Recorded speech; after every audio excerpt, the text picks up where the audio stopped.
Hey, it's Clay Trader, and this will be a video chart on ticker symbol BVTK. We will take a look at the 30-minute time frame. Real quick, what do I mean by 30-minute in case maybe you're new to charts? Instead of each one of these candlesticks here representing 1 day's worth of price action, which is what you would normally see, each one represents 30 minutes. So while this here may look like several days worth of time, it's actually today's price action broken down into 30-minute time slices. I like you this time frame. I think that's a good job of telling the quote-unquote story of the price, and then makes mapping out where levels of support and resistance a bit easier to see. I did this analysis yesterday, so that's where these green and red line annotations are coming from.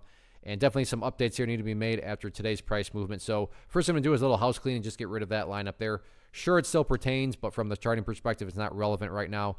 And I don't want to risk causing clutter and confusion, so I want to try to keep this as clean as possible. So initial update comes from foundational rule in charting, which states when levels of support are broken and closed below, they tend to act as resistance. So 0045 going into today was a level of support, but the price gapped down below it, and you can see that rule just played out perfectly.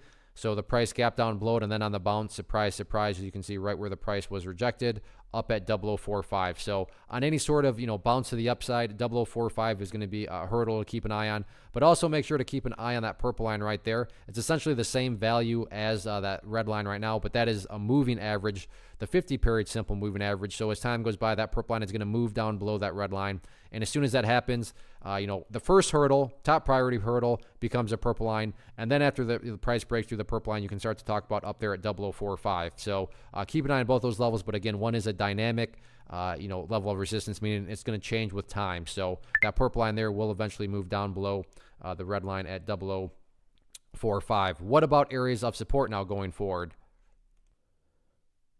First level is going to be right here where the buyer stepped in late this afternoon, and that's at 0037. And if 0037 cannot hold, I'm not saying that it's going to shoot straight down to there, but really the next level of support is not until where the bleeding stopped today, and that's down there at 003. But so far, so good. Like I said, late this afternoon, bears tried on 2 different occasions to push down through there, but the bulls held strong, so you definitely want to see that continue to happen going forward. So still 1 day left this week. It'll be interesting to see how this one closes out the week tomorrow.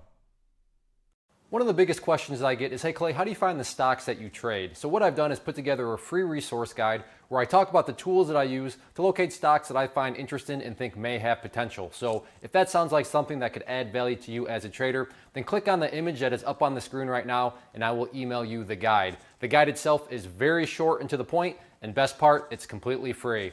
Thanks for watching the video. Let me know if you have any questions.